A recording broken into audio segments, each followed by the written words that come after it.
That's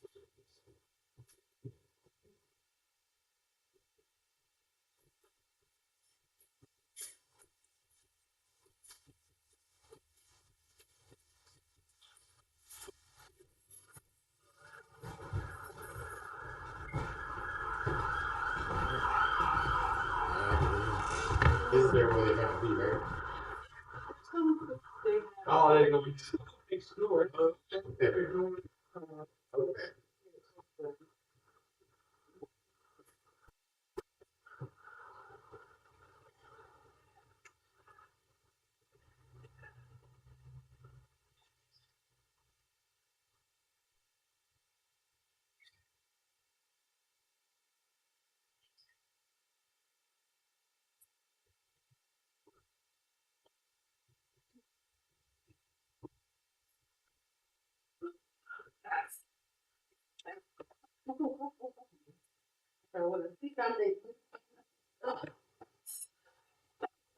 yeah. No, no, no, no, no, no, no.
This kind of fast.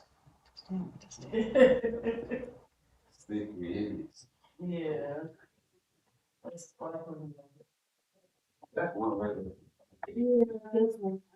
I want to Yeah, I'm not using it. I'm gonna play this I break the fast. do that.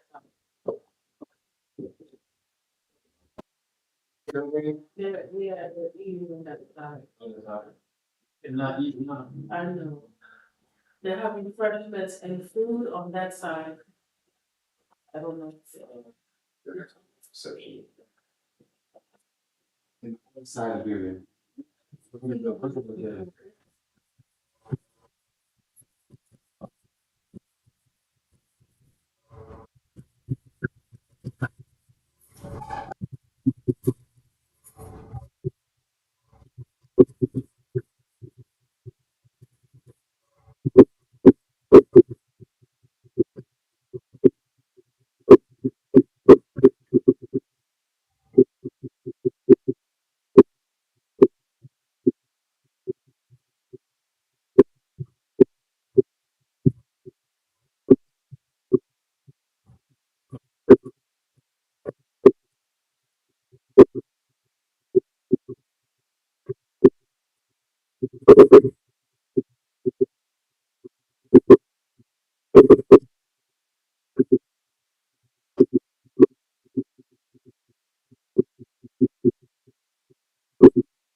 Test, test.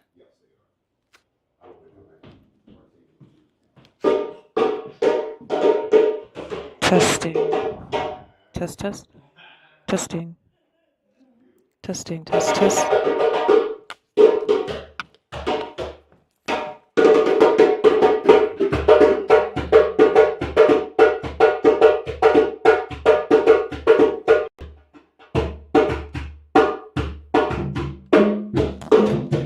Testing. Hello. Testing, testing.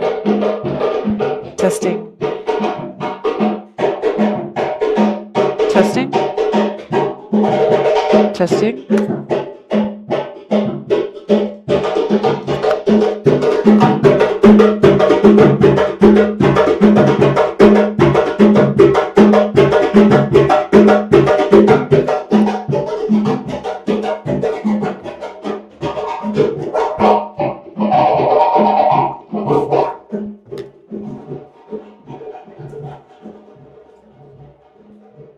Testing, testing. Testing, testing.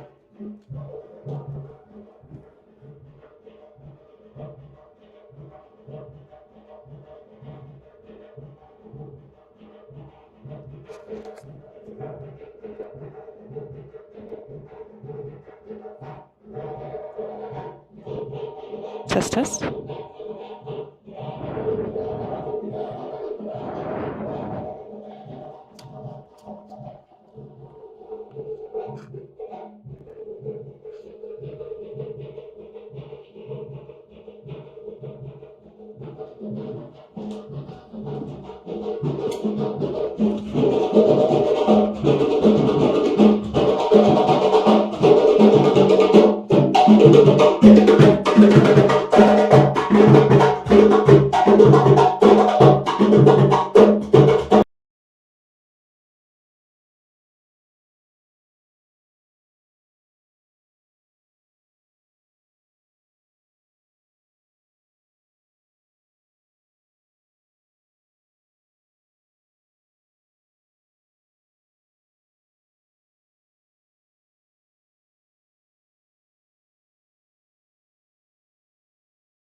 No.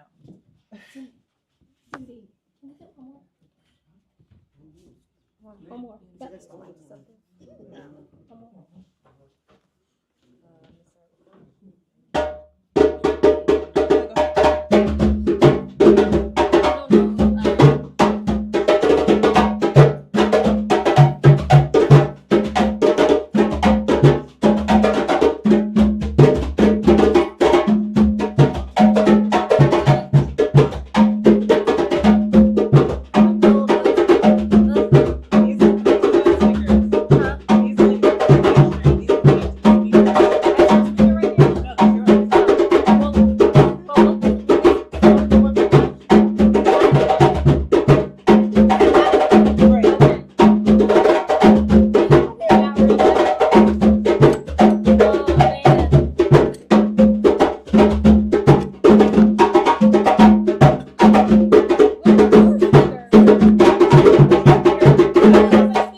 Thank you all so much for being here.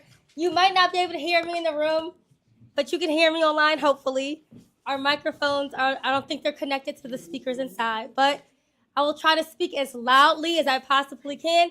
Can you hear me back there? Okay, thank you all so much. Thank you for your time, for your patience today.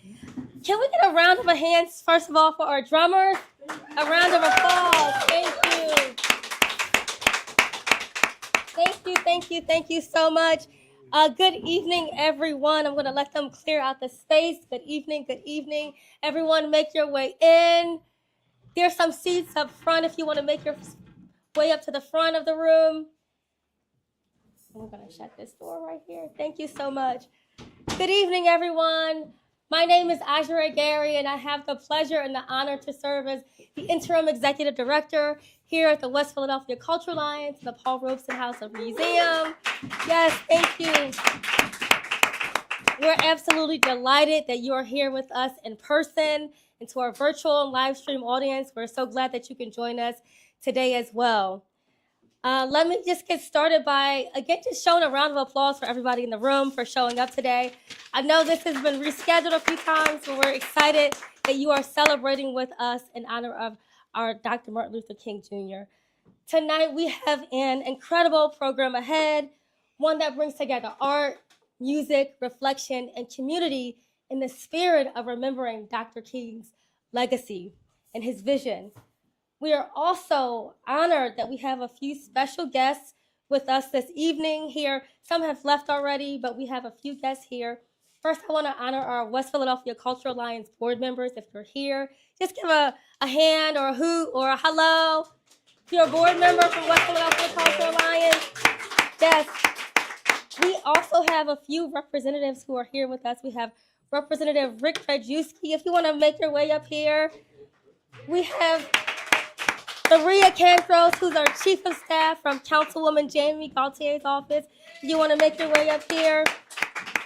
We want to thank you both for your support. I know you won't be able to stay for too long, but I just want to give you the mic for a moment just to share a little bit about what's going on, what you've been up to.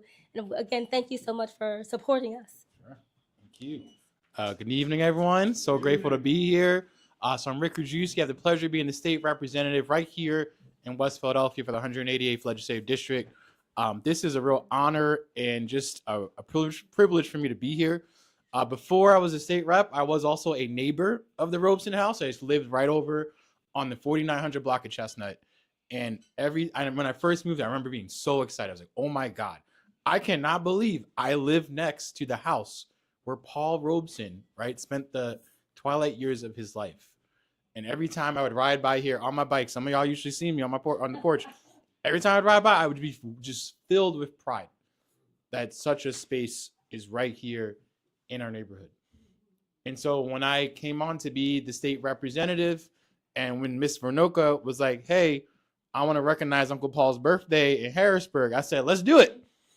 And so Ajare, Miss Vernoka, the Livingstons, right, we all came up to Harrisburg to honor the birthday of Paul Robeson because we cannot forget our ancestors.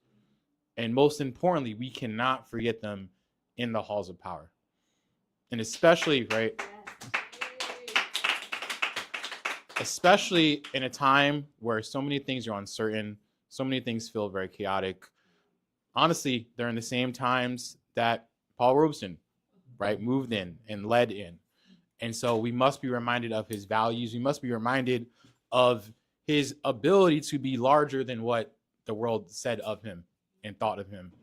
And that's the kind of values and vision we have to bring into this moment right now.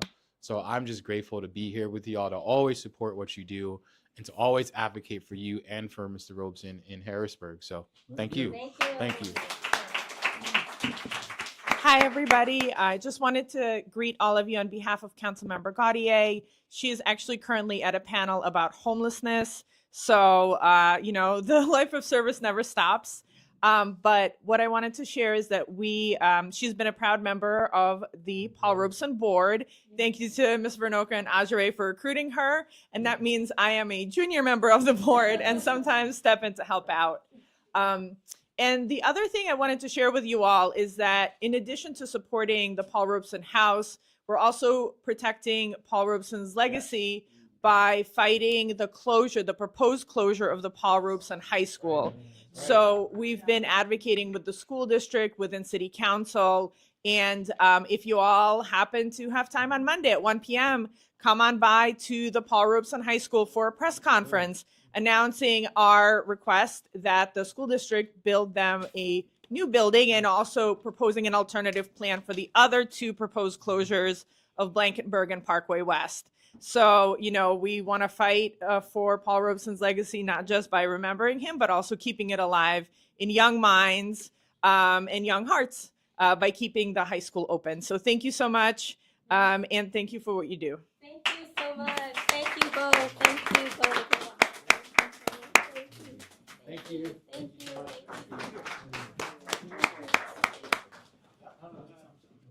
I do want to recognize a few other folks in the building with us today. We did have Councilmember Janie Blackwell. She left already, but thank you so much for making your way to visit us. I also want to welcome up for a little moment our Vice Chair of the board, Ms. Vinoka Michael, who's my partner in crime, but I just want to recognize you. If you just want to stand up and say hi to the audience. that's here virtually and present. Thank you so much for all you do.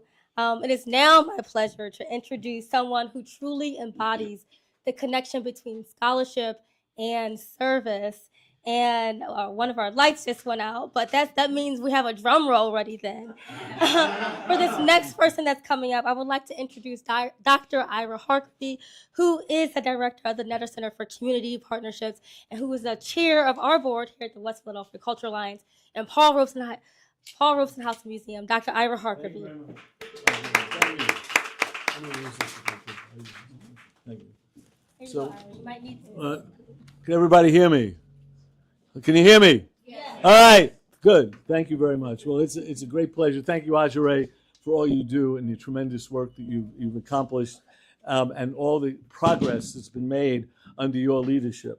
And that has really been remarkable. I also want to mention that we are so fortunate to have this partnership, that I represent, as was said, the director of the Netter Center and also the chair of the Paul Robeson House and Museum. So I've had the great pleasure of working with these two wonderful women on a weekly, daily basis, practically, as we're in communication. I have the great pleasure of also working with extraordinary staff who've helped make this possible, from the Netter Center, who's taken a lead on this work. And if my good friend Isabel Mapp is here, well, right, just to salute her. And I know that there were statements by a number of the members of the Netter board are here, and I want to all of you raise your hand if you could. Those members were here, and can we have a round of applause for them? And do an incredible job. And I can think of no more important goal at this time than working to create Dr. King's powerful, humane vision of the beloved community. Community based on inclusivity, on peace, on justice, equality, kindness, and love. Needless to say, the beloved community stands in sharp, stark opposition to the racism, violence, injustice, inequality, meanness, and hate advanced by the Trump administration. So the work we do today stands as a clear difference that stands for the highest values of human life. We need to come together. We need to learn together. We need to work together in partnership if Dr. King's beloved community is to be realized in practice. Both the Netter Center and the Paul Robeson House and Museum are dedicated to building partnerships and working to help create the beloved community right here in West Philadelphia and beyond. Art and music are particularly powerful means for bringing people together and expressing and illustrating the values of the beloved community. Art and music can, and art and music indeed should, stand for the highest human values. They are central to developing a fair, decent, and just society for all. As Paul Robeson wrote during McCarthyism, another time of reaction, fear, and indeed inhumanity, a time when Robeson himself was vilified for his principles. As he said at that time, artists are the gatekeepers of truth. We are civilization's radical voice. And now it gives me great pleasure to introduce a colleague and a friend who has been a leader in this work at Penn in West Philadelphia and beyond. Herman Beavers is a Jaron Baron Platt and Mark E. Platt Distinguished Professor of English and African American Studies. And just think, I knew you when you were a young assistant professor and I was an older administrator, okay? But he is more than those titles. He is a poet, he is a scholar, he is a citizen, he is the first faculty member at the University of Pennsylvania to develop an academically based community service course right here at Paul Robeson House. right here. August Wilson and beyond, using August Wilson's cycle on Pittsburgh as it pertains to the lives of people in West Philadelphia, where the students at Penn learn with the community and at times with the students in West Philadelphia. A way that they share and learn and see all their strengths and all the positive assets and what they can do as a community. But more than that, I want to close with two things about Herman. I've been doing this work and organizing for a long time. And many times I'd walk over to faculty colleagues and they'd see me and they'd go like this. They didn't want to hear it. They didn't want to hear the story. Herman not only wanted to hear the story, he created the story. He has been a leader at the University of Pennsylvania in this work. Penn would not have moved as far as it has without him. He has always stood for the right principles. He has been a citizen, an activist, a scholar, and a friend. With that, my friend, Herman Beavers.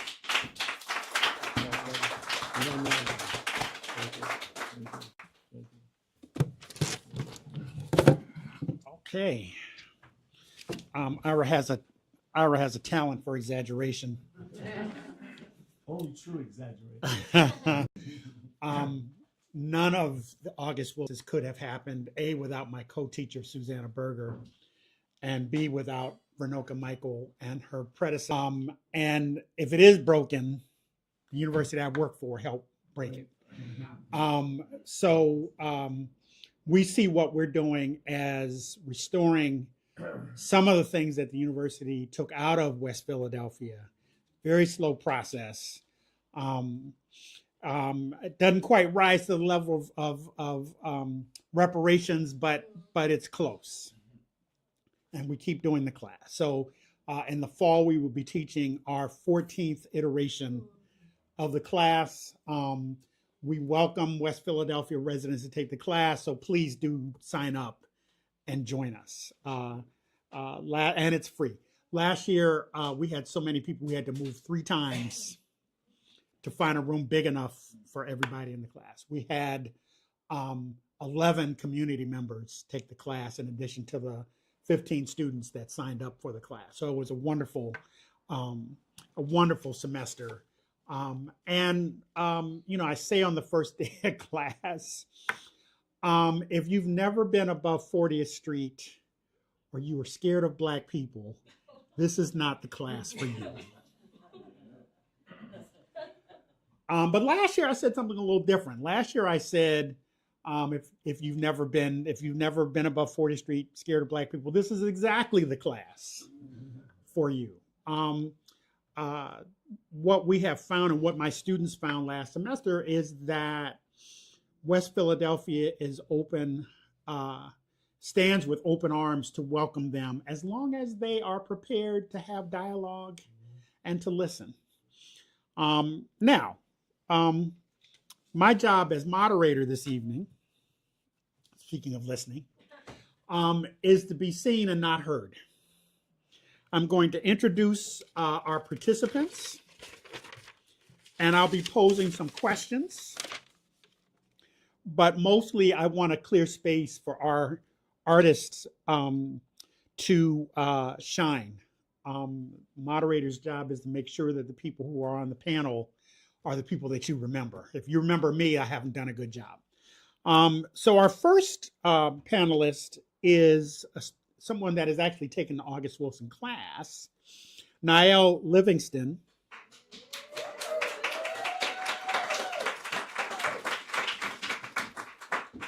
Niall is a Philadelphia-based creative leader, artist, and Compute, a strategy-led design, website development, and marketing agency raised around activists and organizers. And I believe Niall's aunt is in the back. Raise your hand, Margaret. Family, the whole family's here.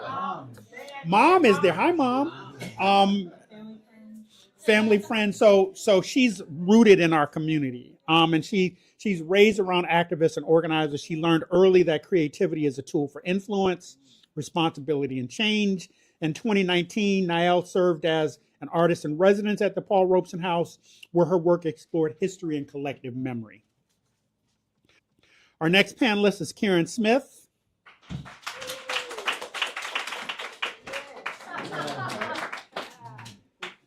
Karen Magic Fingers Smith, percussionist, poet, playwright, producer, teaching artist. Karen has received a variety of grants as well as the 2023 Pew Fellowship and most recently the Illuminate the Arts Award in 2025. From 2024-25, Karen served as a member of the West Philadelphia Arts Council in partnership with the Sachs Program and the Paul Robeson House and Museum. Our next panelist is Ryoko O'Hara.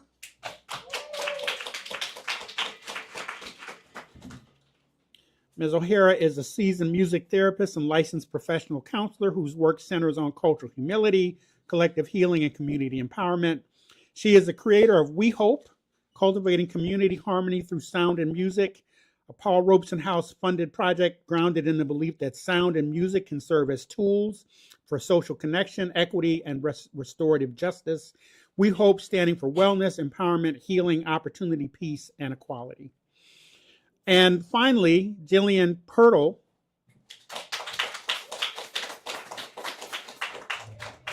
Jillian Patrice Pirtle is an American stage and opera artist with roots in Philadelphia.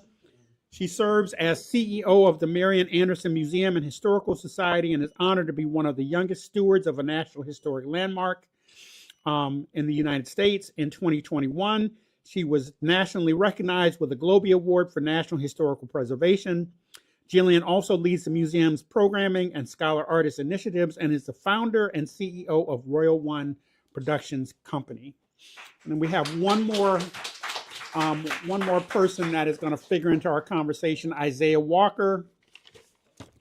Isaiah is the Chief Executive Officer of Yes Philly Accelerated High School, a diploma granting school in Philadelphia serving opportunity youth through personalized learning, workforce pathways, and wraparound supports.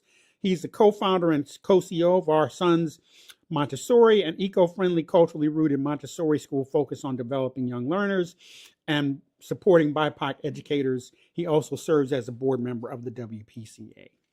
He's a graduate of Columbia University, where he's held leadership and roles across education and youth development, and including the Common Ground Foundation, founded by Grammy Award-winning artist Common. His work centers on equity, community empowerment, and expanding opportunity for underserved communities. So this is our panel, but Isaiah is going to play a role in our conversation this evening. Thank you so much. I really appreciate it. So I want to just say, a couple things by way of framing our discussion this evening. So those of you who might be stars of the television program Star Trek, Lieutenant Uhura, she was very frustrated on the show and she was about to quit. And she happened to go to an NAACP sponsored event where Martin Luther King was appearing. And she's kind of sitting in the back and trying to sort of be seen and not heard. And Dr. King motioned for her to come over. And she said, Dr. King, I'm about to because he told her how much he liked the show. And he said, I'm about to leave the show. And Dr. King said, the role that you play for young girls watching television and seeing a Black woman professional handling her business, it's really important. You can't leave the show. Now, the second thing is Martin Luther King was returning from receiving the Nobel Prize, and he happened to stop in Berlin, Germany for the Berlin Jazz Festival.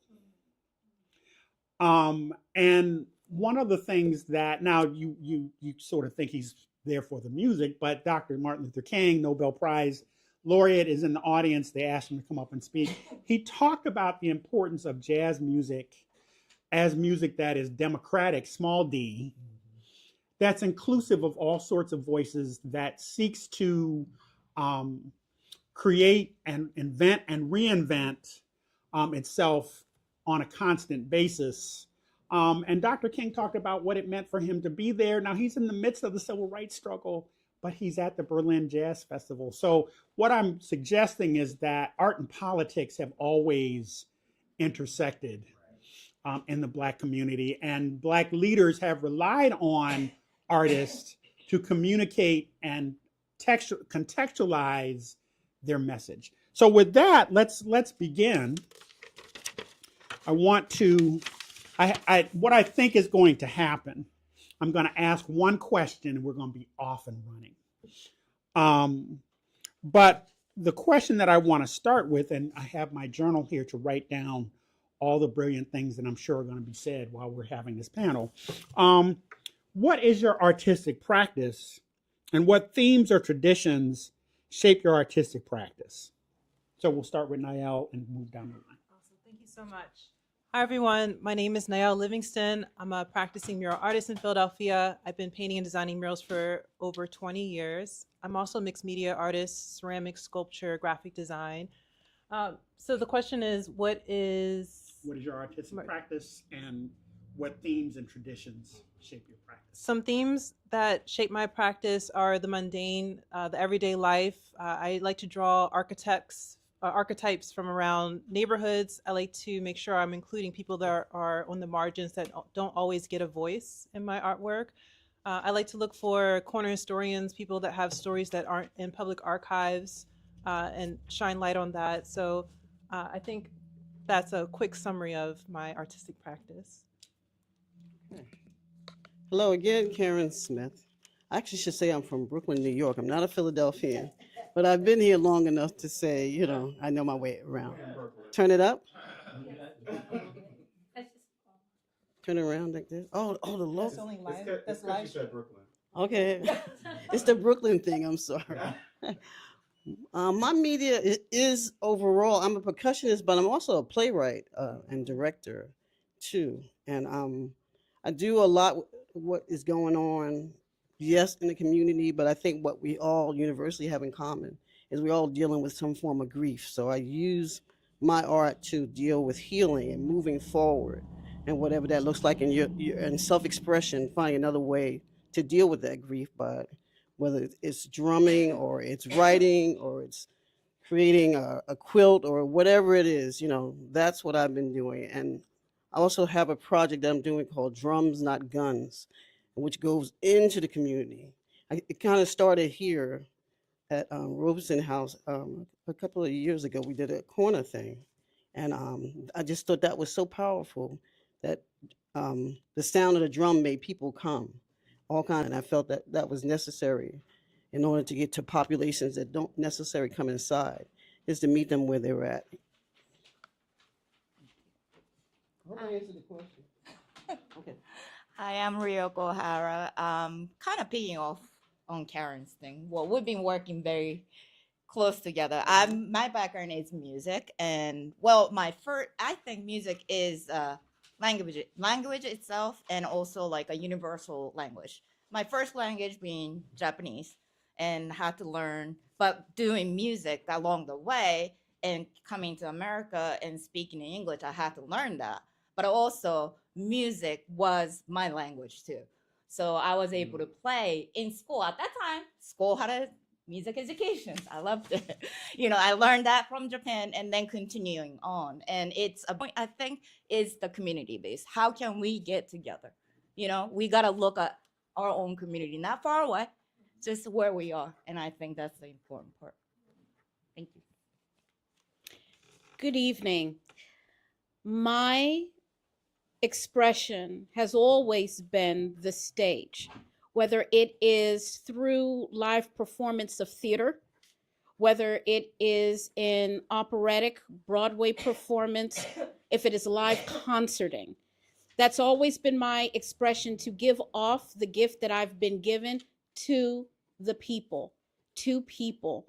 What has led me and inspired me through that is telling stories that have not been told, shined a light upon, open the curtain expressively. There are so many rich stories, deep stories, impactful stories, hurtful stories that have needed to be told. And I'm driven to those characters, those people, those moments.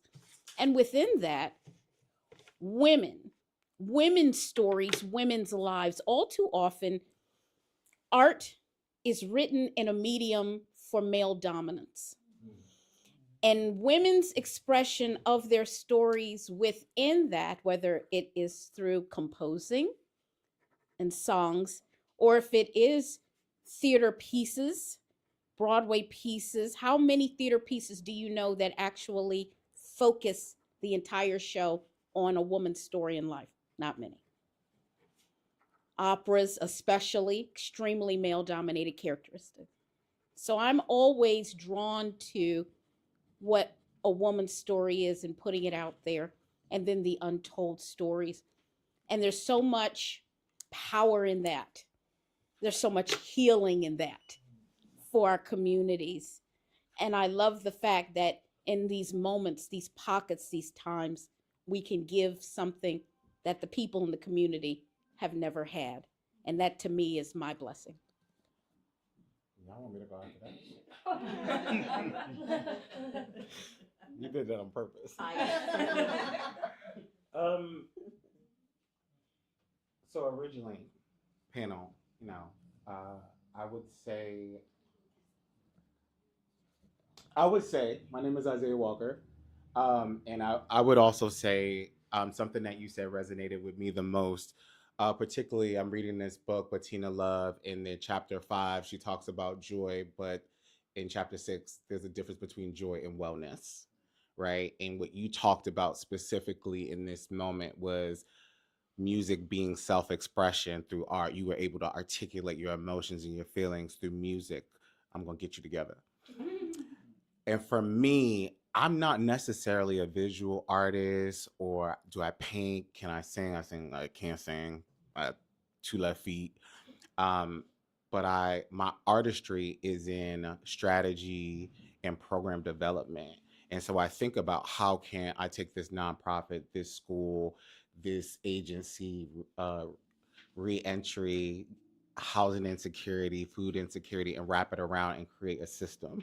And so my art is, how do I create stability so people then can not just survive but thrive? And so for me, it is thinking about how I grew up dyslexic, ADHD with a comprehension reading disorder, but my mom was working from 6 to 8 o'clock at night, and that was her art. And what was my art? My art was what she told me to do, but also what I could create, right? And so I think my art is a little bit technical and a little bit different. It's a little bit of it's a lot of nuances, right? And this is like, how can I develop oratorical skills to communicate?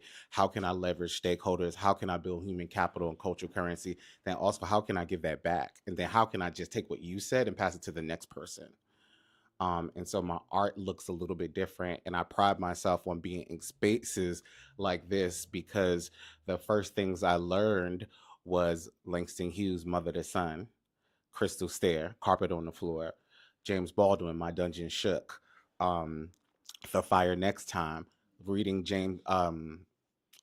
Walter D. Myers. And so art for me was really investing myself in not just Harlem, but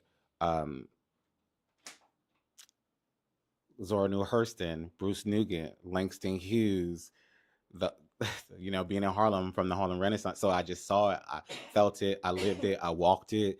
And so some of that resonated with me the most in a space where society in a middle class, unfortunately, white framework says that I can't thrive in. And so I said, you know what? I'm going to actually dive into this. And so my artistry is based on looking at those spaces and making my own and turnkeying it and then giving it to someone else. And I think that leads us to the second question. Yes. So the second question, and I don't need them. I talk in lecture halls all the time. I can make myself heard. This is a moment where we find ourselves in the midst of a body politic that is in very serious decline. So much so that it's much more interested in building walls and erecting boundaries than it is connecting people. But one of the things about art, one of the really powerful things about art is its ability to connect people. So the question that I want to ask and go down the line, can you talk about specific examples of how you built partnerships across boundaries and across disciplines and across the sorts of separations that we find in communities to advance Dr. King's vision of the beloved community? Yeah, I think that's a great question. I think first we have to agree on what the beloved community is. And it's about being, my understanding is that it's about being connected to others, interconnected.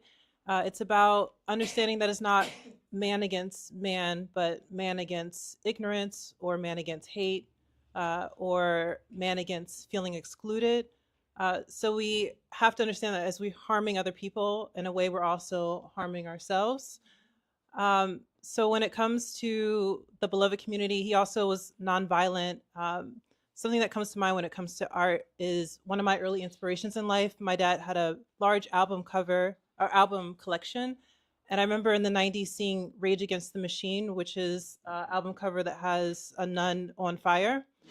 And I remember just as a kid, uh, really looking at the album cover and trying to figure out, and later in life, just doing a little bit more research and understanding what that meant.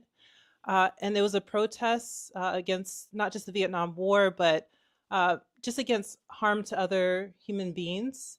And I think in America, we think of it as this person committed suicide, but really this person sacrificed themselves for the greater good. And I think Martin Luther King in um, his nonviolent way of life was also trying to explain that sometimes we have to put ourselves out there. We have to be willing to be sprayed with fire hoses and to be abused. And at some point, people have to understand and realize that we're still showing up. We're still here to make sure that we're known that we're part of this community.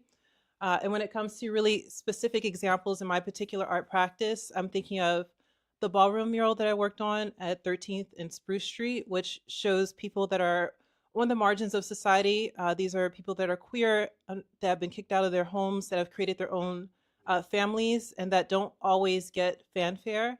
And I didn't want to just paint a picture that everyone thinks of when they think of ballroom and voguing, like Madonna and Beyonce. I want to show a particular local history and really offer flowers to the people that were leading that particular community in Philadelphia. There's many examples I can that I'm looking for stories that people have to pull under their bed and pull out shoeboxes of photos, stories that I can only get from talking to people, and the stories are being passed down verbally. These are just some examples in my particular practice that I can, or specific examples in my particular practice that I can think of off the top of my head that relates to the beloved community. Beloved community, I feel that this, even in this audience, kind of represents the beloved community. So that would be intergenerational. It would be different levels of, I guess, income levels, um, different walks of life, slightly, every two people don't look the same, kind of thing. And I think that that's what I go for when I work with different art organizations. It's got to be a purpose. I just don't do this for the money. I did in the beginning because I had to. It's the obvious, but I was also starting to get bored, and I wasn't feeling like I was really using my art. So I'm holding on to the beloved community because I feel the beloved community are the folks that are really in the community. Like I'll use example like here, the Robeson House, and there's people around that some people don't even know this still exists here. So whatever you can do to make that happen. So far, I think that's what's happening here, bringing people in, utilizing what's already here, utilizing Hakeem Bookstore, utilizing some of the culture centers that's already here, and bringing people, give them as much information as possible, whether you meet them outside the building or inside. And I think one of the things I'll still hold on to is that drum. That drum really makes the sound, and it goes pretty far, because I've been on Broad Street for some of the theaters. They put us outside to draw people to come to the theater, etc. And I feel like that drum, that heartbeat, really brings that beloved community back. Makes us more of a beloved community. The arts do that in any form, shape, or form, movement, music, murals, you name it. That gives people attention for some reason. It definitely does, and it can change, I guess, our interactions after a while. because we want to do something different. I think more people do want to do something different. Even from the during this past 4 months, I'm going to say 4 or 5 months, I was following the monks that were walking from Fort Worth, Texas to DC, the 2,300 mile. And I saw the different communities that were coming out and supporting them every place they went to. And I feel more people want peace. So I think within my art, that's what I promote too, is peace. I think more people want peace. The media doesn't want peace because peace doesn't make money. But we really do want peace, and that is the beloved community. So for me is I was always kind of involved in the community I was at, I guess. I was at one point in Cherry Hill, New Jersey. I went to Rutgers Camden. So I was working at a county hospital. That was my first job as a music therapist. Wonderful experience I had. It was one of the biggest creative arts therapy department that they had in the country. And so I was able to work with movement therapists, art therapists, recreational therapists, vocational therapists. On top of that, drug and alcohol counselors and psychiatrists, all nurses, everybody, we're social workers. And so it was just us being together, working together for healing, and wellness for those people who are struggling. These are just specifically for mental health issues and drug and alcohol issues. And unfortunately, those people needed to be institutionalized at that moment. But really is, understanding of each other. And the big thing for me working there is they're more focused on wellness and recovery model. We tend to look, mental illness as a disease. It's a disease concept. It's a bad thing. It's really not. It's how can we make an opportunity to change for us? It's not we're doing something wrong. No, what can we do to better ourselves? And now I'm in this community. This is my community. And, grateful to be able to work with Paul Robeson House. Yes, thank you for the grant. Yes, I created, project called We Hope. And really it is about bringing the music and community together. And it's not about just, again, it's about hearing each other. Music is something that we can play at the same time. We can talk at the same time and nobody's bothered. Nobody's interrupted. And also what I also realized that important, not only the music that is important, it is the space between those music. Ma, we call it ma in Japanese. Space between the sound. I think that makes us, music, and it makes it beautiful. And then that space allows us to listen to each other. And that's what I love, what I do. Yep, thank you. I don't want to go after you again. Go ahead. The concept of beloved community has two key points. The first thing is beloved community requires access. The word access, so important. All too often, access within the artistic realm is very limited. It's very hard for what Dr. King felt as the universal, the beloved community, access to such artistic expressions as theater for the masses to come and see a show. Even downtown at the Kimmel, when I lecture, when I go into schools, when schools come to the Marian Anderson Museum, I ask them about, have you been to the Academy of Music?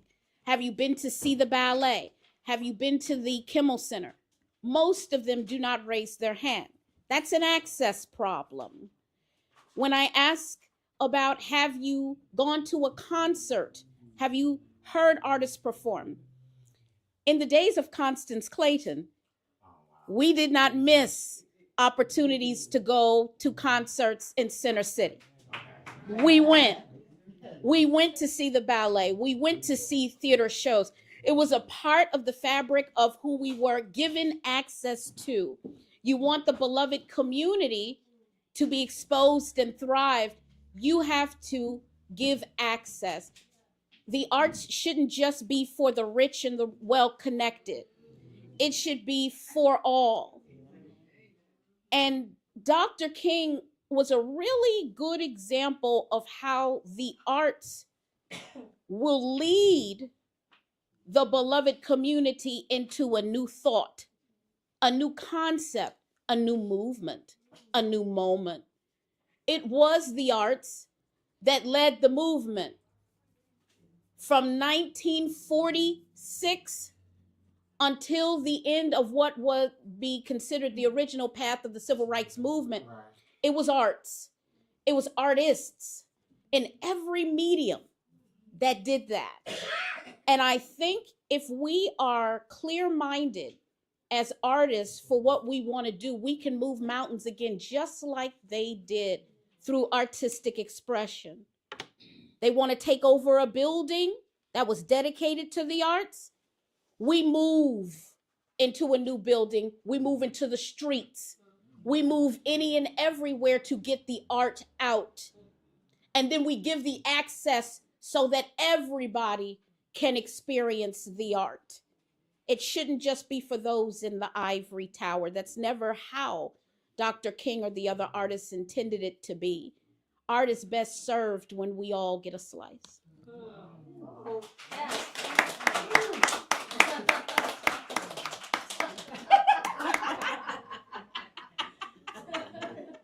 That's because I'm about to get you together. You're absolutely right. I would also say, and not but, and I think that each of you said something very inspirational and intentional, and I think they intertwine. I think you talked about abstract versus concrete, right? And so I think about, as a practitioner, a football field, or negative to positive. You have a dollar, you take it away. What's abstract? What's concrete? What do we see? What do we think? Right? What's conceptual? Right? And what's consistent versus what's well. And in order to be in that space, to have access, you have to have relational trust, emotional safety. And you also have to be in a space of liberation, what you were saying earlier, right? And that is through storytelling. And if we don't know our history, then we actually can't have a sense of liberation because we don't know where we come from and who we are. And so, yes, access, and before access, the ability to comprehend, understand, and internalize, not just read, but internalize where we come from, who we are, our struggle in the ancestors and shoulders that we were built on. And so when I think about, the beloved community, I think about there's New York, there's Philadelphia, but then there's also Beaufort County. There's also the Gullah Geechee community that didn't have a recreation center, right? They don't have a Paul Robeson House and Museum. But down the block, you have a Paul Robeson House and Museum. You might have a YMCA or a PAL. But in those communities, they don't have that at all. And so where are they finding those opportunities to learn, to feel trust, emotional safety, and just happen in this museum that happens from history and wellness and emotional safety and trust? And so you have to have that before you get to this. And then when this house thrives is because we decided to say, oh, we're coming back to sit on this panel and pay it forward to everybody else. And so when I think about beloved community, I think about being a board member of the Paul Robeson House and Museum and dedicating my time to this because it makes sense. And people need to know that you went to Rutgers, he went to Rutgers. I went to Columbia, he went to Columbia. I'm here because of him. If there were no him, there would be no me. Did I get you to get that? You were good though. That's why I don't want to go after you. Can you go first this time? So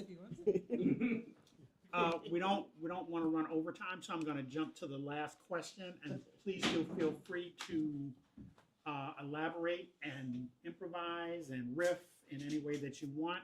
But we know that this is a social and cultural climate which there is real hostility toward the arts. The proof of that lies in Washington with a certain person's name in front of the Kennedy I'm not Center for the Arts, which is about as close to defilement as you can possibly get. The arts are not about self-aggrandizement. They're about sharing, they're about openness, they're about connection.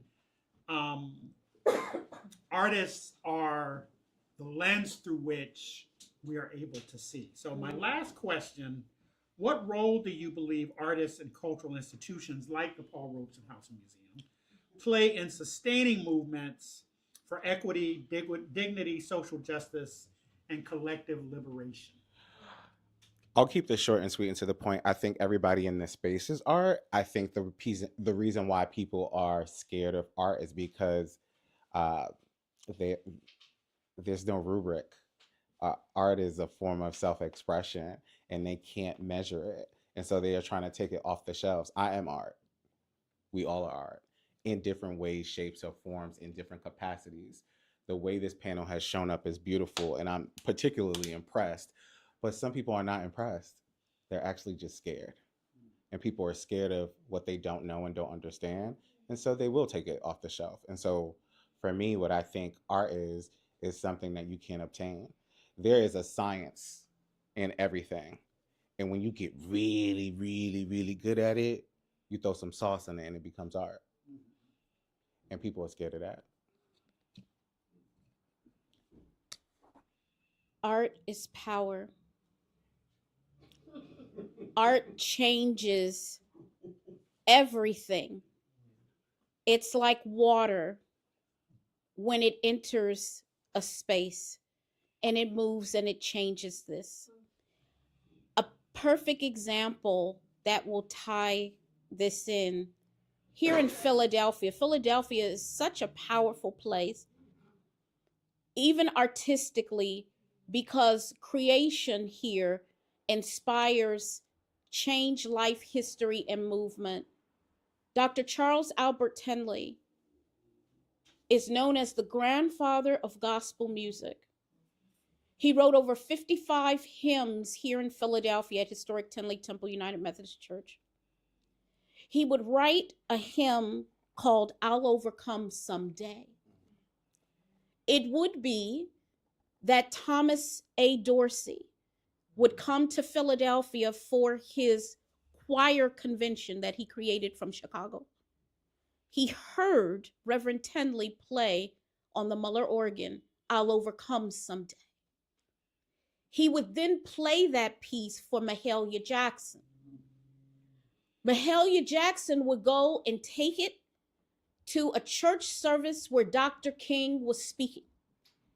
And when he was nervous and didn't know what to say to a church going crowd wanting to hear him inspire them through a hard civil rights movement, she began to sing, We Shall Overcome Someday. That piece would go on to become the clarion call of the civil rights movement. Like water, art transformed itself and moved history forward, you see. They don't want art to be supported. They take money from it. They starve it because they know how powerful art is. Mm-hmm. Because art changes things, art moves history, art creates newness, art shapes villages, hamlets, tribes, beloved communities, and generations.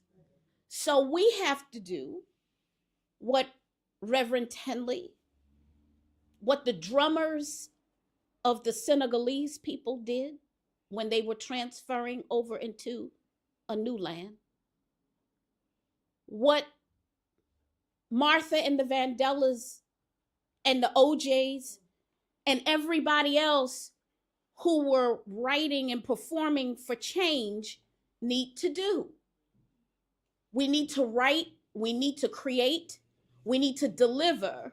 And then those people who are in power need to listen to those who put them there and say, we need art funded. We have to be strong enough as a people to stand up to say, we know that there's a lot going on and we've elected you to do a lot, but the arts are just as important. Historic preservation is just as important. And we need to make sure that you're carving out funding and supporting it and not starving it. Because there's some 10-year-old in the Paul Ropes, well, there's some teenager in the Paul Robeson High School who's an artist who will be starved of their art if they're not supported. That was Dr. King's vision for beloved community. That was Paul Robeson's vision for having his art not stripped. That was Marian Anderson's vision to sing. That's so big after this. You're right. Oh my. Now you get it. But you know what? Great to hear about your, art is just like water. I believe the same thing with music. Music is travel like water. We as a human made mainly with water. So we're kind of good with the water. And like Karen was saying earlier, music travels. You hear it far away. Within that community, you hear the music. I run to that. I want to hear that music because I know people are getting together to do something together. Not like, look at me. No, it's not that. It's about let's do things together. And the education, I think it's important. I really want music education to come back, but I know it might be a long walk to do. So that's part of the reason when I created We Hope, the last letter, E, was supposed to be education. Then I realized equality needs to come before education because we can educate each other. Our grassroots people can educate each other. We want institution, yes, because it has, our carte of learning. So I love that.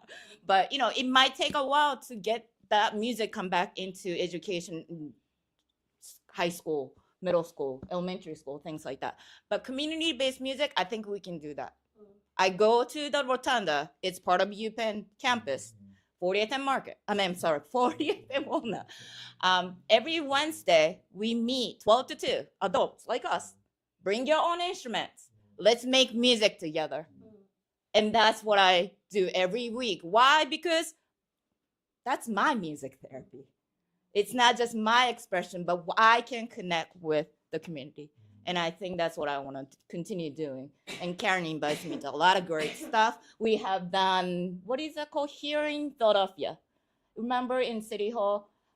Against the gun violence? We all got together, we practiced, rehearsed, and we marched and against gun violence. And I really loved that opportunity as well. So here we go. I don't want to come after you.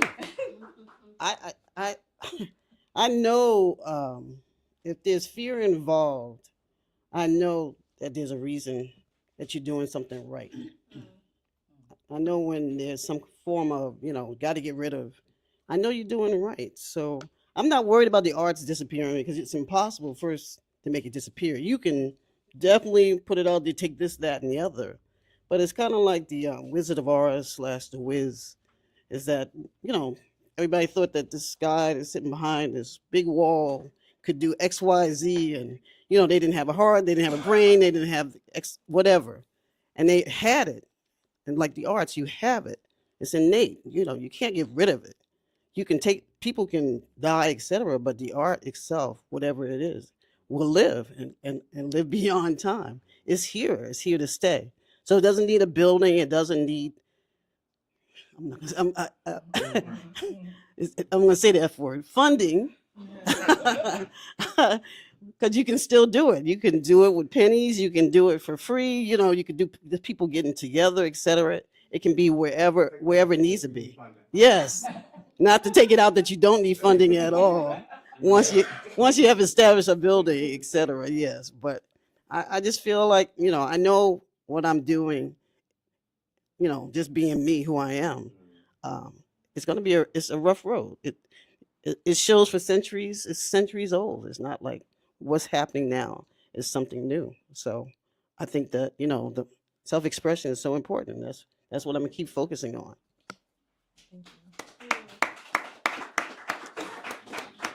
I think you bring up a really good point about being able to make art whether or not you have funding. Of course, I still believe that arts deserve funding, and organizations like the Paul Robeson House. I'm so grateful to have had the artist in residency here, because I was trying to paint at such a large scale that I just didn't have the space for it in my home. So providing space has been really important. And in one of your earlier questions, you were talking a little bit about the political climate that we're in.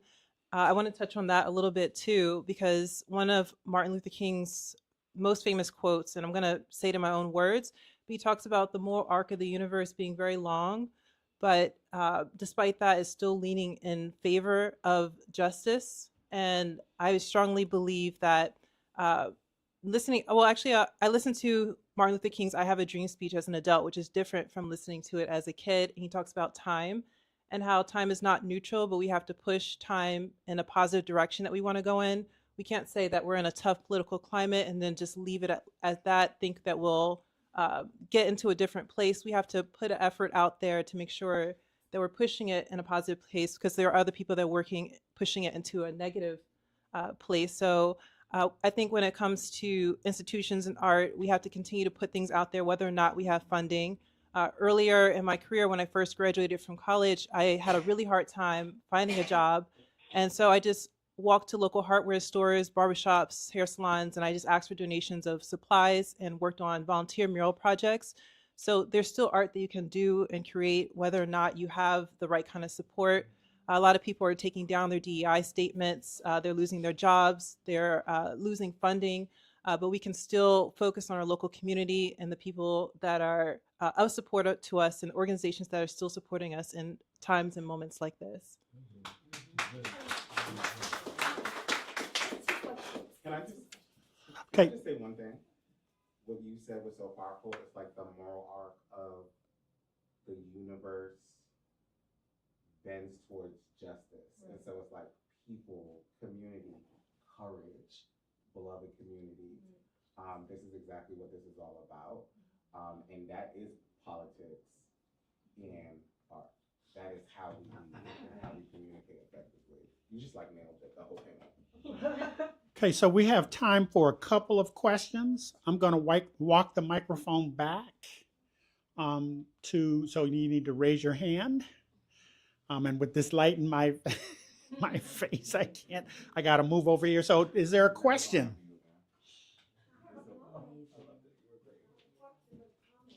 All right.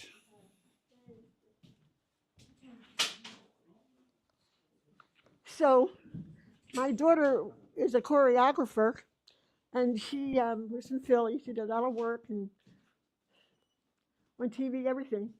And my kids were very musical. I insisted they take music. And my son wanted to play the blues and jazz. I said, you will have an acoustical guitar, you will learn properly. Now he has 5 guitars. And he's an adult and he loves the guitar. And my daughter had the piano. And my nephews, when they come, put those phones down. You're going to do something else. So 5 and 4-year-olds are playing the piano. They're learning.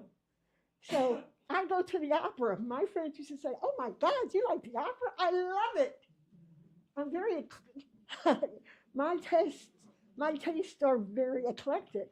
I like all kinds of music.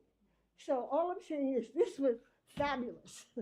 And my friends, my island friends over here, told me about it. And I usually know about what's going on. We live in Yaden, Delaware County. But she told me. And I'm so glad, because I hadn't been feeling really well, but this really uplifted me. So thank you so much. It was wonderful.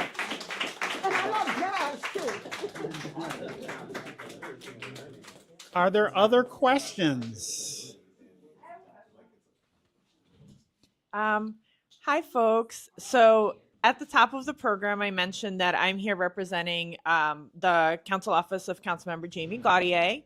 So talk to me about how City Council should support the arts. Make sure we get paid. Yes, City does not do a good job. Philadelphia does not do a good job of making sure we get paid.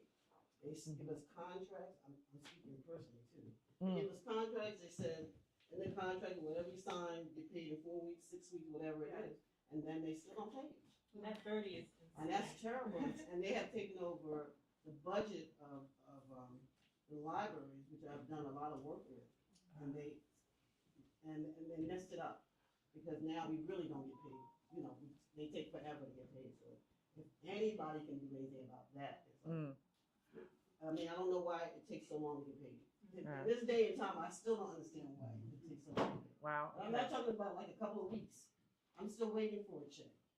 And I did the job back in early February. So.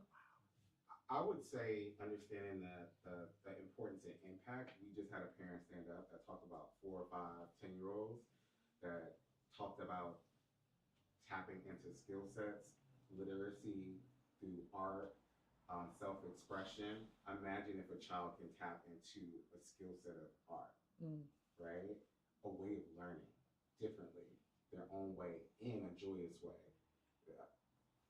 There's data, there's impact, there's numbers, and if we get to funding, they scoring too. They're gonna do well. And so understand the importance of the different domains and the different content areas. The folks up here, this is not by chance.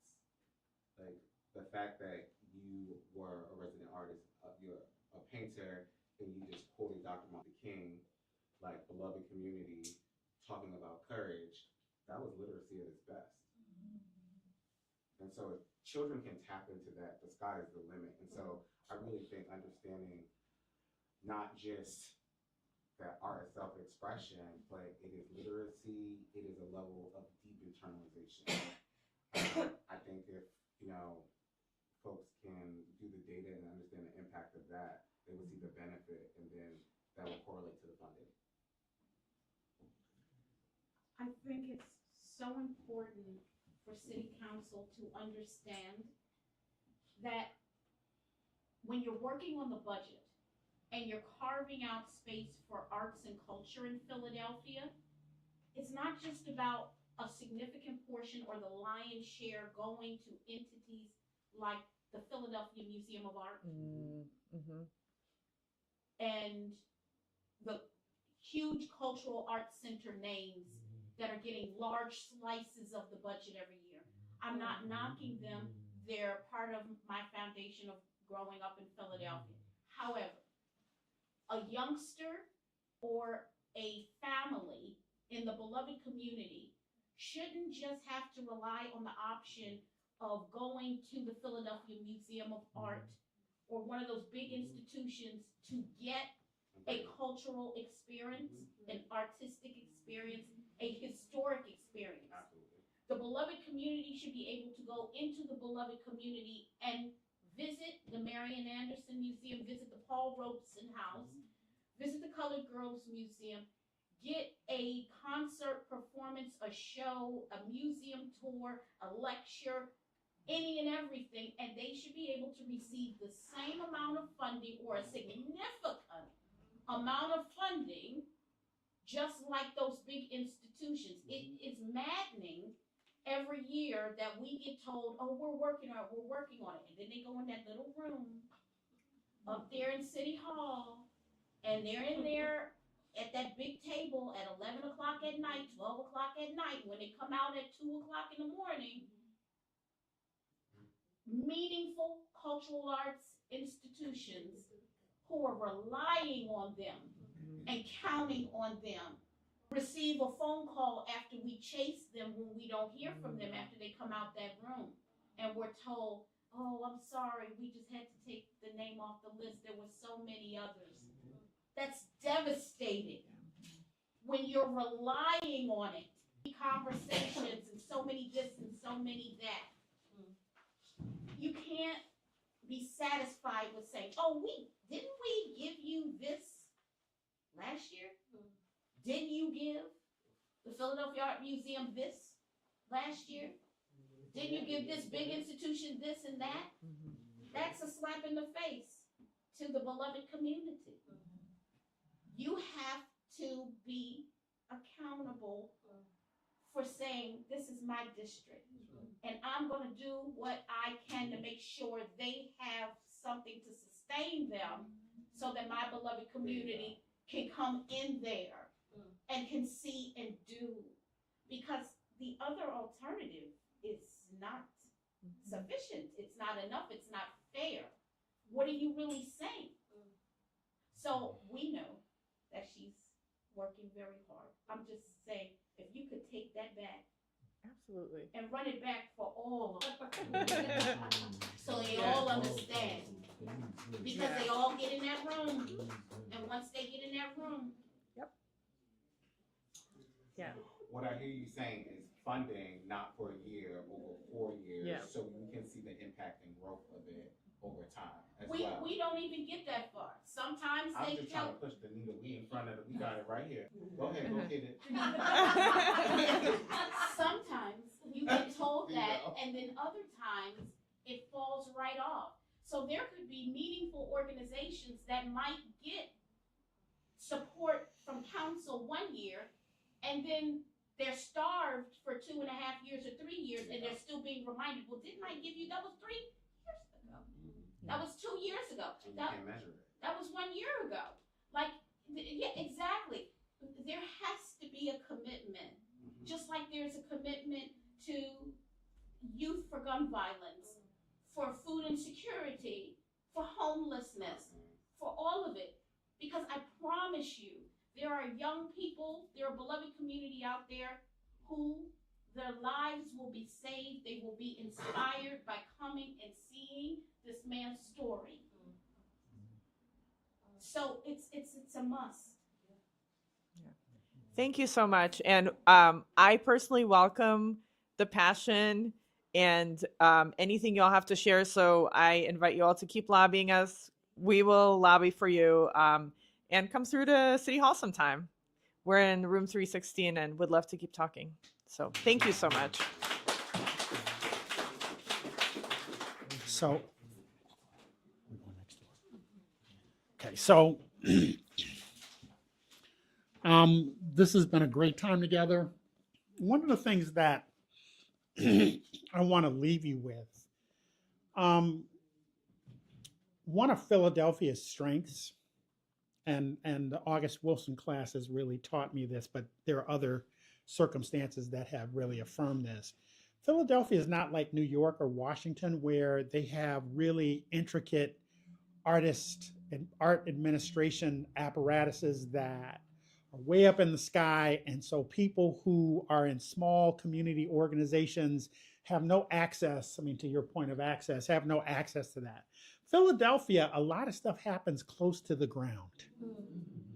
Philadelphia is the kind of place that you can have a conversation on Monday of one week, and on Friday you mount a program and you've communicated to the community that it's happening and people come out for it. That really is one of Philadelphia's strengths. I'm going to end with this, and well, first I'm going to thank our panelists, and we should give them a hand. They were fabulous.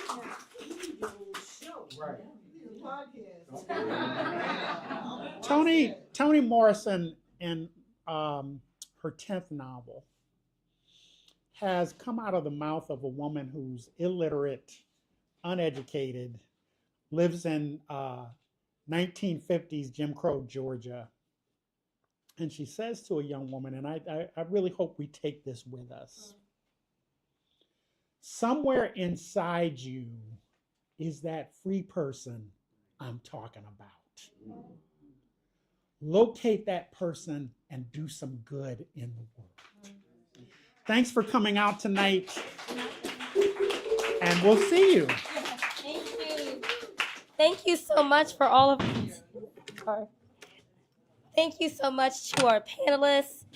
Thank you so much, Herman, for welcoming this amazing conversation that is so on target, that is so needed. We do have a special presentation. We're not done with the evening just yet. I would like to invite Kay Rose Samuel up here to do a special presentation.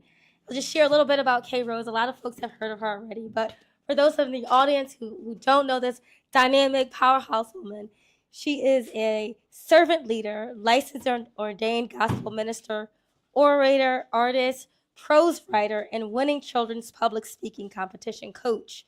She has spent a significant amount of her time and career journey working with other institutions and community engagement work.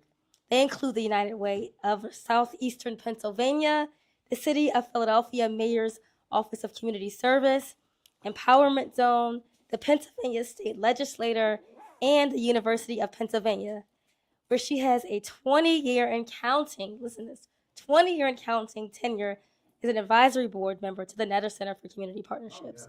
Yes, Ms. K. Rose Samuel, we'd like to invite you up here for a special presentation.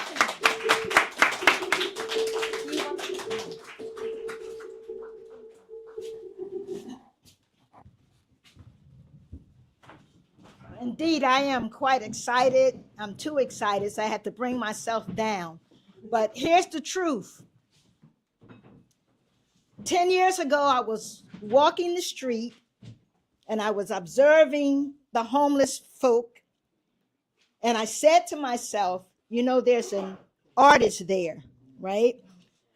And if you don't get your story out, you might be out there also. Essence Magazine did a special edition of a book to honor the legacy of Maya Angelou. Just the cover of the book, she's looking at me and she's talking to me and she keeps saying, "You're no cage bird. Get your story out." How many people can tell a story of a young girl at the age of 13 requested to learn the I Have a Dream speech? At 60, I went to New York for theater. My mother kept saying, "You don't need to be coached to do Dr. King. You don't need to be coached." The woman said, "Your mother is correct. As an orator, you don't need to be coached. You have that. But if you want to do a one-woman show, you need to understand the mechanics of acting. And I'm going to coach you, and I'm going to coach you for free." So 2 years, Greyhound bus, every Wednesday. I got invited to a world that's quite different from that. Yeah. So I wrote my story because I had to get it out. And my story is not like your story. It's not just supposed to be an obituary. You have to tell your story. So I'm going to give you just a little insight into the story. The Third Council District supported it through the Philadelphia Activities Fund, where this past August 28th was the 62nd anniversary of the historic March on Washington. And when I do stories, there is no cost. You come for free. And people say, yes, because I want them to learn my story. And now I've been asked to put my story in a little book so that I can take it to schools and classes and share the story. Just a glimpse. I was born January 1st, 1956, Pennsylvania. 7 years after I was born, one of the most significant events in American history took place. The date, August 28th, 1963. The event, the historical March on Washington for jobs and freedom. At 7, I had no clue about race matters in America. I meant to say I had no clue that race matters in America. I am an orator. An orator is a public speaker skilled in the art and eloquence of speech making. I like to believe a story that my 99-year-old mother still tells to anyone who will listen. I showed that I would become an orator at the age of 2. My mother tells my 4-year-old brother he no longer has to feed me. To my reply, feed me, boy. My brother replied, Kenya Rose, mother says, I no longer have to feed you. I say, according to mother, boy, I say you had better feed me. Mother concludes that if her 2-year-old child could express such verbal command, then she could feed herself. Now, here are the facts. Mother made all of her children orators. At the age of 3, we could recite the Lord's Prayer. You know, the prayer where they asked the disciples, Jesus teaches how to pray. Our Father, which art in heaven, hallowed be thy name. Thy kingdom come, thy will be done on earth as it is in heaven. Give us this day our daily bread as we forgive those our debts and our debtors. Lead us not into temptation, but deliver us from all that is evil. For thine is the kingdom, the power, and the glory. And then by age 5, we knew that song of David, that popular 23rd Negro song, the Lord is my shepherd. I shall not want. He maketh me to lie down in green pastures. He leads me beside the still waters. He restoreth my soul. He gives me the path of righteousness for his name's sake. Yea, though I walk through the valley of shadow of death, I will fear no evil, for thou art with me. Thy rod and thy staff, they comfort me. Thou preparest the table before me in the presence of mine enemies. Thou anointest my head with oil. My cup runneth over. Surely goodness and mercy shall follow me all the days of my life, and I shall dwell in the house of the Lord. While my home prepared me for oratory, the Negro Baptist Church was the stage. It's a good thing I don't see Monumental tonight. I don't see New Bethlehem, Second Antioch. They left because back then there was these oratorical contests. And these oratorical contests was under the guise of the West Philadelphia Baptist Conference of Christian Education. Would you believe your orator came in 3rd place? Then the next year, the 2nd place, and finally the 1st place? Because guess what? The church who had been given the most money to the treasurer were the churches who took home the prize. But then mother exposed me to my secret weapon. That weapon was to speak with power. Mother said, speak with power, daughter. That weapon allowed the first lady of the church to write a speech for me called Teen Creed, where I talked about how I am a creation of God made in his image. There was a woman from the St. Paul's Baptist Church in North Philadelphia who then invited me to her church. I go to her church and I do that same speech for Youth Day. And at the end of the program, there was an elderly gentleman waiting to speak with me. His name was Dr. William Cousins. Dr. Cousins says to me, young lady, you are quite the orator.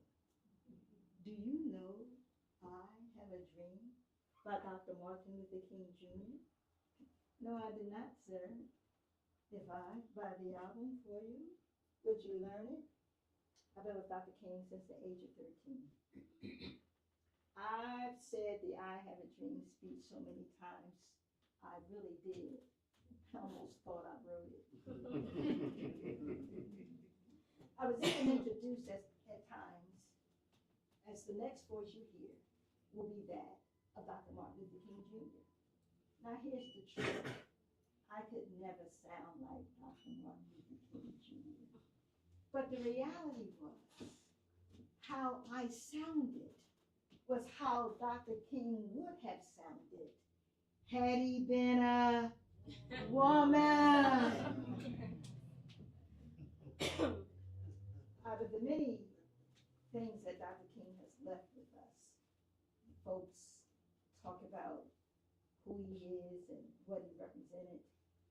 I had to go back just for a moment, just to get, again, the essence of what he really wanted to say. Everybody know the speech called the drum major instinct.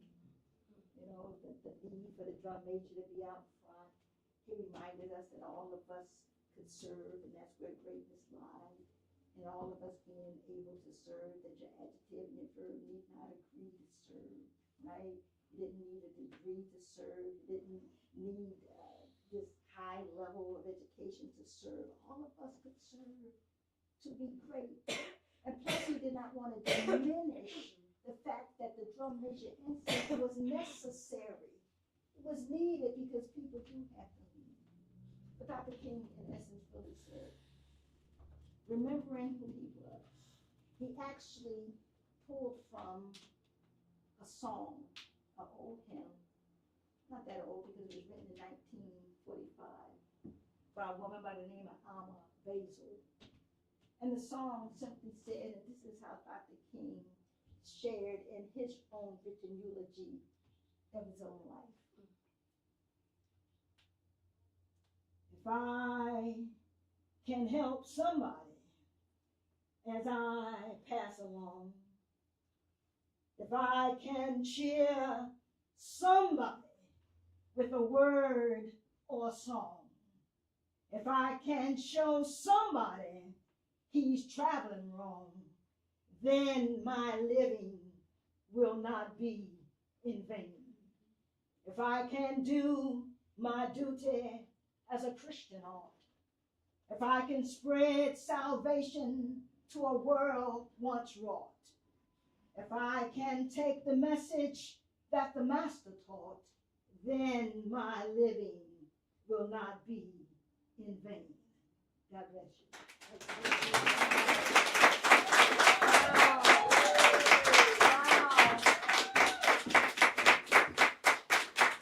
Thank you so much for that. Thank you so much for that presentation.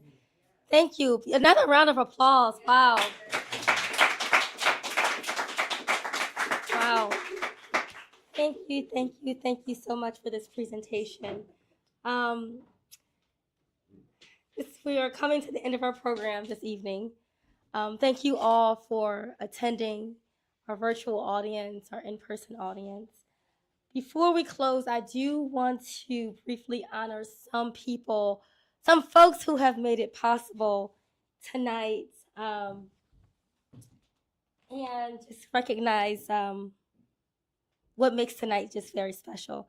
So thank you for the Netter Center for Community Partnerships and the African American Resource Center at the University of Pennsylvania for your partnership, and to Dr. Ira Harkavy and Dr. Valerie Allen. Although she is not here tonight, we are thankful for your leadership and for allowing the Paul Robeson House and Museum to honor this MLK legacy in this space where we are stewarding history, culture, and community. So thank you for University of Pennsylvania and the Netter Center African American Resource. Yes. May I ask, how many years has the symposium happened, the MLK Symposium? Do you know? How many years has the MLK Symposium happened? About 25 years. I got that right. About 25 years. And this is the first time we are hosting in partnership and community at the Paul Robeson House and Museum. So thank you for this partnership. A special thanks to two people, Margaret Livingston, if you make your way up here, and Isabel Sampson Mapp. If you can both make your way up here. Margaret and Isabel. Isabel. Is Isabel? She's next door? Okay, Isabel's next door. But our planning committee, co-leads, team committee, I could not have asked for a better dynamic team.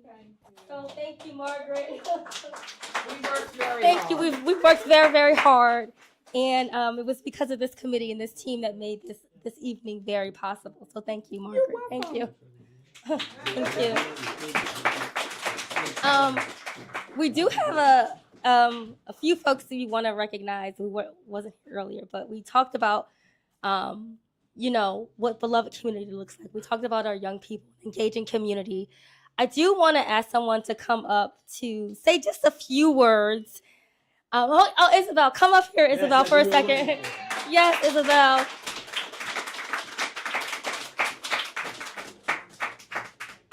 Just want to acknowledge you, Isabel, and say thank you so much for your leadership, for being on this, for inviting Margaret. If you want to come back up, Margaret.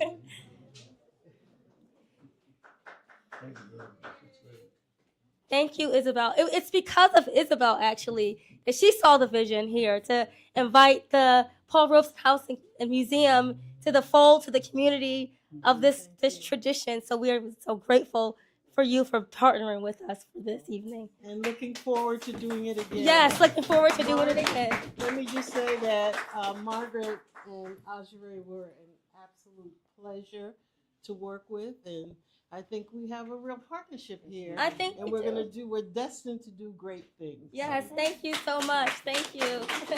I must also say thank you so very much to Dr. Beaver. Yes.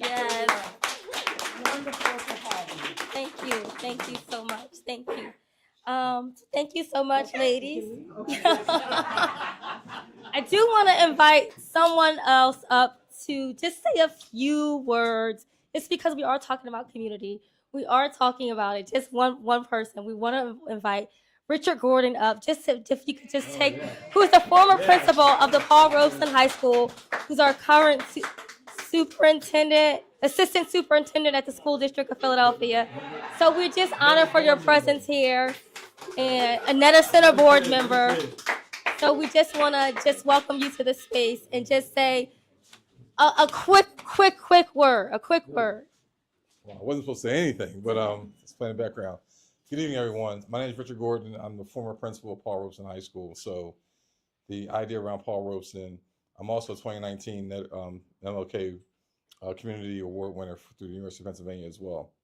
So programs like this really is very special to me, to be able to bring everything our panelists talk about, community, supporting the arts, even motivated me, being a principal of Paul Robeson High School, to actually get involved with a nonprofit, where now I went from a volunteer to now the chairperson of the nonprofit, which focuses around bringing the arts to communities where the arts don't exist.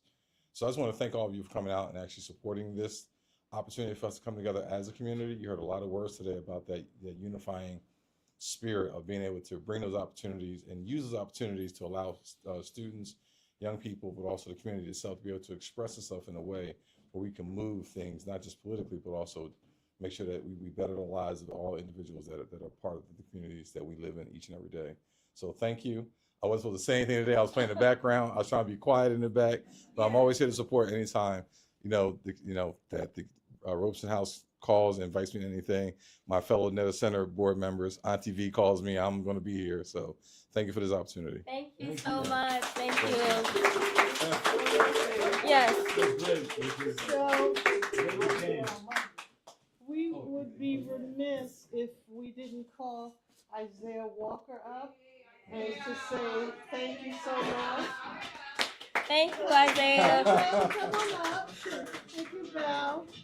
He came in, and sometimes you hear about the cook, the bottle washer, person who runs everything. This was him. You were most helpful, and we certainly appreciate all that you've done. Many times. Thank you. Yes. Yes. Thank you. Yes. Thank you. Thank you. And again, thank you to Pastor Knock. I'm not sure if Pastor Knock is still here. Pastor Knock on. He gave our opening prayer today and blessed the food. So we thank you for that beautiful prayer. And to Zumbi Soweto and the Tayambe African Drum Ensemble for grounding us in culture and harmony, the way that they opened up. Thank you so much. Thank you to Caribbean Bites Catering for nourishing us this evening. And of course, a deep appreciation to our panelists. Again, a round of applause for Niall Livingston, Rayuka O'Hara, Karen Smith, and Jillian Purtle. Thank you so much. And thank you again, Dr. Beavers, and thank you again, Isaiah, for moderating this conversation. Each of you in the audience, the panelists, everyone who's been a part of us this evening has contributed to something very special in this living expression of Dr. King's beloved community. Tonight was not about individual brilliance, but collective offering. And this is exactly in the spirit that Dr. King called us toward. We are here to honor this legacy and this memory. What we witnessed tonight through prayer, through music, through dialogue, through reflection, and might I say through friendship, that it is what Dr. King meant when he spoke of this beloved community as something we practice together, not something that we admire from the distance, not from far away. We open the doors and we practice this together here at the Paul Robeson House and Museum. The doors are open and we are here in community together. Stay connected to us. We have a lot of exciting things happening, a lot of exciting updates with the Paul Robeson House and Museum. And we want you to follow us on our social medias. We'll put a little plug in there for Creative Repute. We're going to have a brand new website coming soon, so stay tuned. But follow us, stay connected to us, reach out to us, call on us, check up on us, partner with us. Just remember that we're here, we're part of this community, but please continue to support us because it's folks like you, supporters like you, that keep this legacy, this mission, and community alive. And one final thing, but our annual birthday is coming up Thursday, April the 23rd, annual celebration and fundraising event. We hope to see all of you there. So we look forward to seeing you there. And then just one final thought. Yes, it's going to be April 23rd, Thursday at the Bistro Pierre at the restaurant school at Walnut Hill. If you follow us, join our mailing list, you'll have more information about that coming out soon, about tickets and the fundraising. I do want to leave with two quotes, one by Paul Robeson. The artists are, I'm sorry if I'm butchering Paul Robeson, artists are the gatekeepers and the truth seekers. And then finally, the answer to justice is not silence, but action. The answer to injustice is not silence, but action. So I thank you all. I leave you with these words and have a great evening. And again, come see us very soon. Thank you.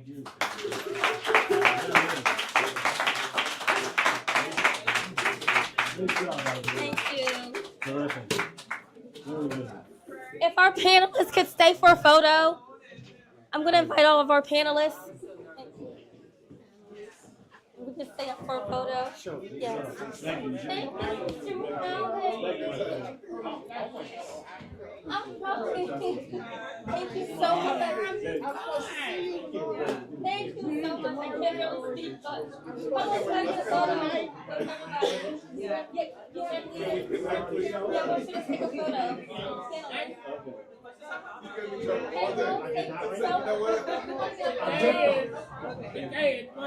Right? Yeah. Yeah, I got somewhere to go. Margaret.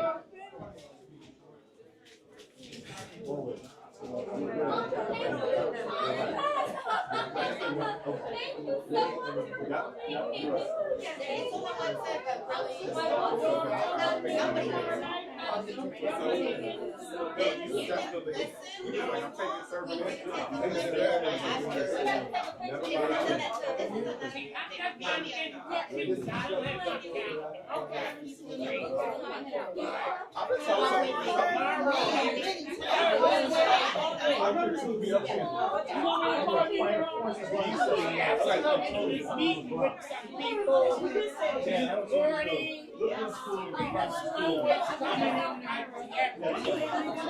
then I do have something to do in the evening. I ain't sure what it is. Okay, all right. I'll check. If it's me, you send me an email.